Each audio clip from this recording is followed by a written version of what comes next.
Welcome to Glowing Success. My name is Heidi and I am your host. This podcast is for beauty entrepreneurs. Join me weekly as we dive into the beauty industry's ins and outs, from business strategies, top-selling services, and taboo topics. I will be interviewing industry leaders with empowering stories and game-changing insights. Let's illuminate your path to success together. Let's jump into this next episode.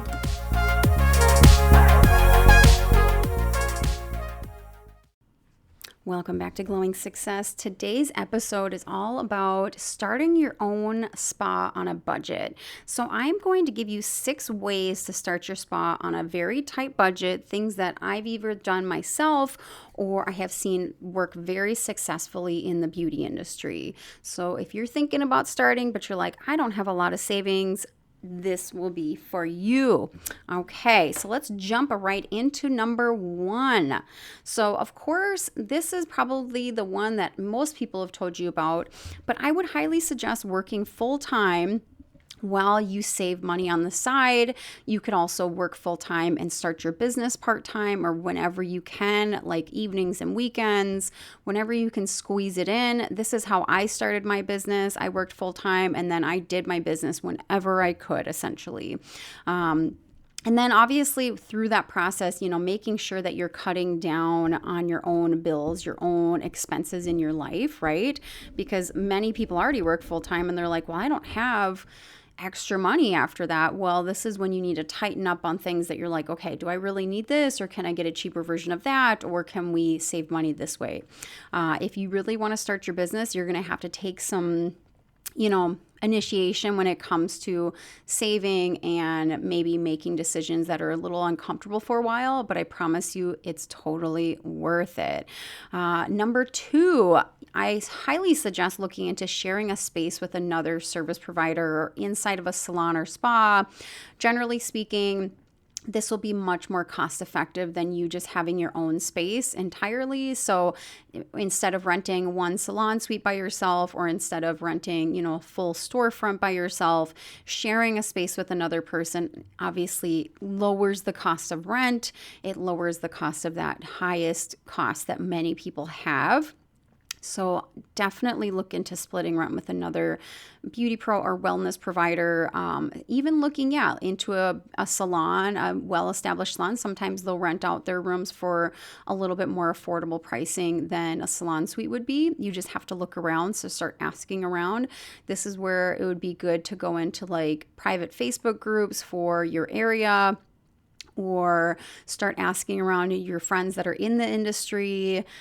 Start really networking and asking.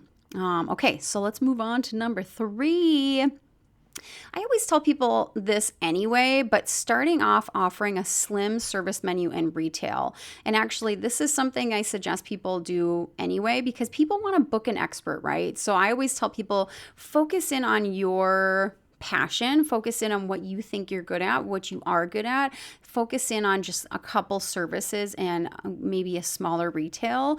But honestly, this works for a lot of ways in the rest of your career, not just when you're starting off. But I highly suggest doing it when you're starting off, because people get really excited about offering everything when they first, especially get out of beauty school, because you have to start offering everything in beauty school. And they're like, I don't know, I'm just going to try to get any client. So I want to offer everything. Well, that doesn't actually work as well as you think for many reasons. Number 1, budget. You have to get a bunch of equipment. You have to get a bunch of supplies. You're going to have to take a lot of training for everything. And then on top of that, like I said earlier, people want to book an expert. People want to book somebody that they want that end result being confirmed, right? Being something that they can rely on. So this is huge for a lot of different ways, but this will cut down on your inventory costs. This will cut down on your retail costs or your overhead costs. So really think about what you are truly passionate about and why you actually went to beauty school in the first place. What made you passionate to be in the beauty industry, and really focus on that.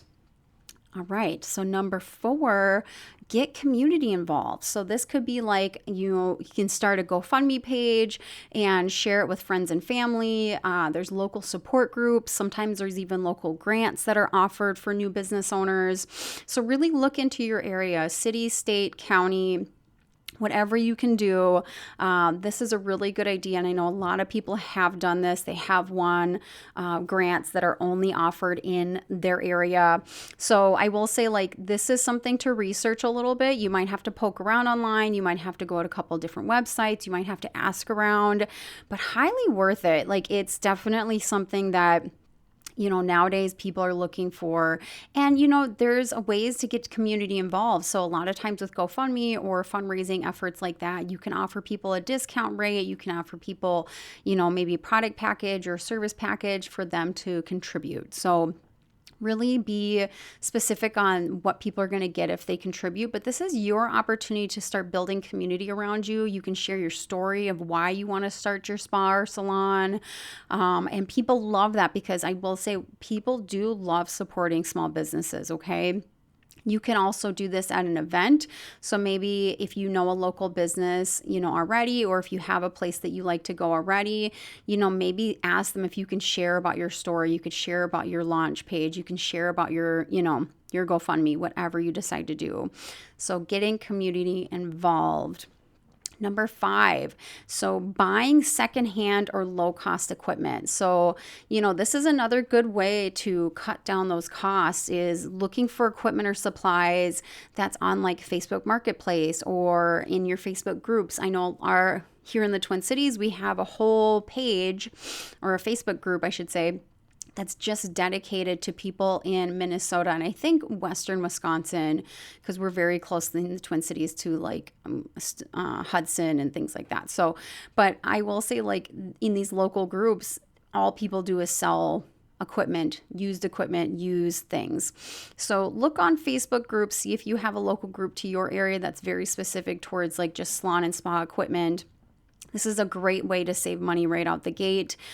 People are always getting rid of things for whatever reason, just like Facebook Marketplace, even eBay, anywhere you can get things that are affordable and used already or low cost. It's always a good way to start. And then as you grow as a business, you can also get nicer things or newer things, or, as you grow, you're going to probably naturally do that anyway. So this is a great way to save money right out the gate. Last but not least, number 6, barter for services you need. So let's say you want some photography done for your business. You want to start marketing in different ways. Well, you can barter. So maybe offer your service to somebody like a local photographer. Maybe see if they'll, do it. Maybe see local influencers if they can post your business online. But this is a great way to get some professional shots, maybe photography shots. This is a great way to kind of pass the word along to people who can also share your story, or also share maybe your GoFundMe, or just talk about you to other people. And because, we need to get that word of mouth out there that you're going to be opening, or you are already opening. So that's also the best way. Bartering is also going to be fun throughout your career. So you'll find that, you'll have a group of people eventually that you just trade services with, and it's so much fun. So I hope these 6 ways that I shared with you help you start your spa or salon on a tight budget. Think about and be creative with these, okay? So maybe make them your own, make them unique to your life. But these are some ways that are tried and true and proven. These are some ways that I have done to start my business on a very tight budget. So I hope you can listen in and take notes and implement what I said to you guys today. If anything, I thank you for listening, and I'll see you next week.